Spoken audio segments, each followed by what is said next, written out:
Hello and welcome to another community conversation. I'm Michael Witch for LMC Media, and with me on screen is Valerie Feit. And Valerie is well known in the Rye Neck School District. Valerie, you are the co-director of counseling. Yes. And you're the K-12 enrichment director for the school district. Yes, I'm the coordinator. Yeah. Well, welcome to community conversation. I think most people know what counseling is, but could you give us a thumbnail description of what you do as a K-12 enrichment coordinator? Well, enrichment has to do with the programs and opportunities that we offer students, and especially those that capitalize on their strengths and interests. That sounds fair.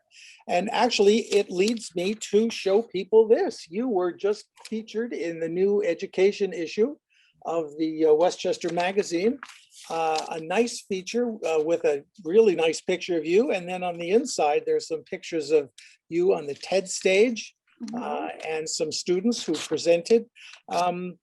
And the article is about the future of education. Those of you folks who have been watching LMC Media might recognize Valerie as one of the hosts of Value Education, which is a series that she's been producing for a couple of years now with a co-host. But you've got students from the high school who are engaged in independent learning projects. And some of them are, and all of them are quite serious, actually. And I think that goes back to the subject of the book that you've co-authored, which is called Student Research for Community Change. How did you happen to co-author this book? Well, you know, there's a time element, and there's also a collaborative element. The timing element is that we're at a point of social and technological acceleration, and so there needs to be new ways to educate students. And with that in mind, I learned 10 years ago of a wonderful program called Tools for Change, and it was run by William Tobin, who's my co-author, and supported by the League of Women Voters and the town of Rye. And it was a program that taught social science research methods to high school students so that they could go into the community and work with organizations and develop serious research that would provide an empirical basis for policy development. And that sounded pretty cool. So I was on board right away. I think you told me in a talk that we had before this interview that one of the projects involves the village of Mamaroneck. Well, we've had a lot of projects over the years.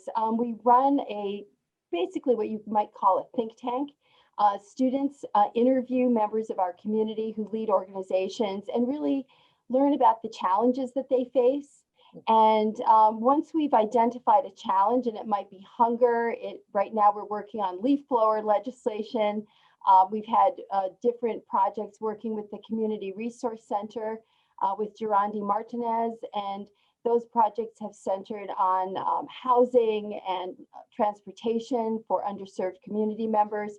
So it's really a broad variety of things that the students have been involved in. And the research, again, is donated either to the village or to the town of Mamaroneck, to the town of Rye, or organizations that work in the area. Well, one of the programs that you sent me a link to on Value Education has a student, I hope I pronounced her name right, Adeswa Carlson. Adeswa Carlton, yes. Sorry about that. And she did a social science research project combined with independent learning. And her research question was, how does music encourage youth activism from the civil rights era to the Black Lives Matter movement? That's pretty heady stuff. Well, you know, we can't underestimate kids.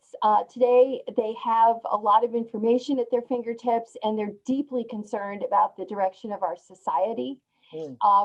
For a student to be looking at the social justice aspects of the civil rights movement and Black Lives Matter is something that's highly relevant, and they're looking forward. So they want to know that the world's going to be a better place. And one way they can make sure is to get involved. Yeah, and you also featured a show with Lucas Pasquina, and his topic was about youth involvement in organized religion and how it's changing. That also is a pretty heavy topic. These kids are not lightweights. He's, you know, I guess you could say the core values that the kids call on when they embark on a research project is really from a deep personal basis of what they care about most. And the fact that the meaning is so personal to them gives them the ability to motivate themselves and to do the amount of work that's necessary, because these projects go over a period of years. Do you think that the pandemic and the closing of schools, or the hybrid approach that you're taking now when students are online and some are in school, has that moved the education further along? Well, I mean, I think the pandemic has stress tested uh, different kinds of educational thinking, reform thinking that was already in the pipeline. We've already been thinking for many years about how to keep pace with the developments in the world so that our students are prepared to meet the challenges. So, you know, this is a period of fast change. So maybe it came a bit like an earthquake.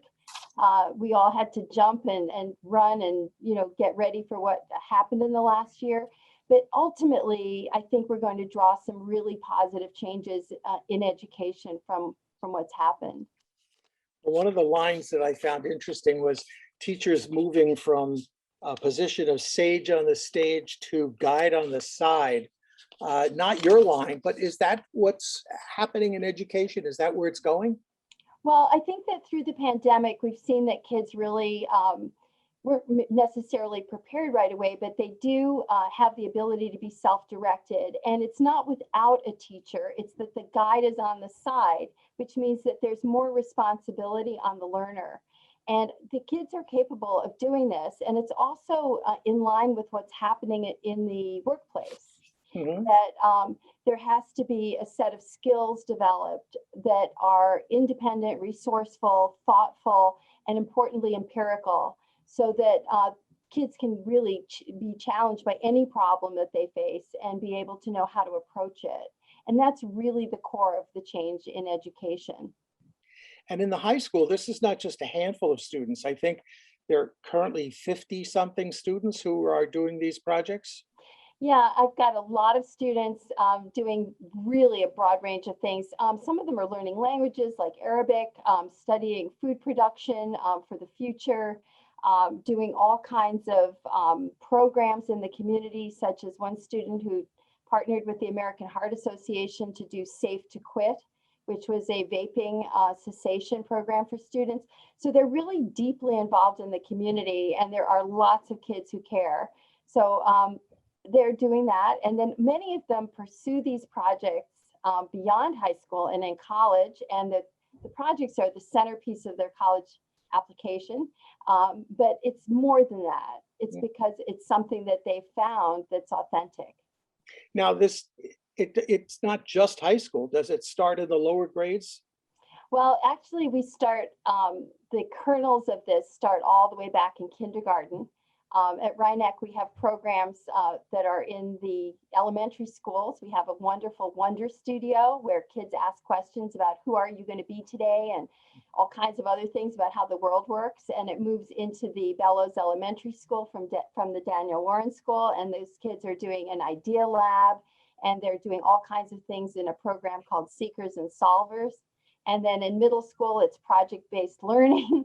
And that's where they really dig in. And that's where they find that special thing that's theirs. And they pursue that for a full course, half a year, and then again, half a year in 8th grade. So this is a long build. And it's not just you, it's a supportive school district, I'm assuming, the Board of Education, Well, the parents who are all behind this? I must say that I feel enormously privileged to be in a district. It's it goes from the Board of Education, the superintendent, the building level principals. We all believe that this is the right way to go. And we are super thrilled because we have a huge new science center that's going up, and that's going to expand the research opportunities at Rye Neck considerably. So that's, you know, something that's very future forward and exciting. Is there anything you want to announce about the spring coming up? Are things opening up a little bit? Well, first I'd like to say that I spent the day speaking with 9th graders, and I think that they've matured a lot and they are looking forward, as are the other high school students. We're going to be going back full time, I think, in phases, but the last group will be coming in around the 12th of April. But the idea here is really that we're trying to get the kids to understand that we're still being very careful and we're not quite where we need to be yet. So we're opening up with our open hearts, but we're also wearing our masks and washing our hands. For viewers who want more information about the types of programs that you're conducting with the kids and the research, where do they go? Is it the school district website? Well, they can contact me. You know, I'm somebody that is a resource. There are things on the website, and of course, they're also, thanks to LMC-TV.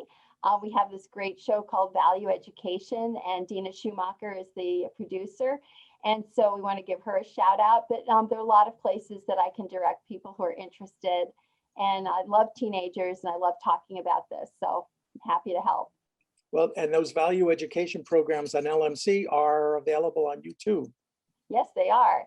And as well, if anybody's interested, we have had 2 TEDx conferences at Rye Neck, and all of those talks are on YouTube as well under TEDx Rye Neck High.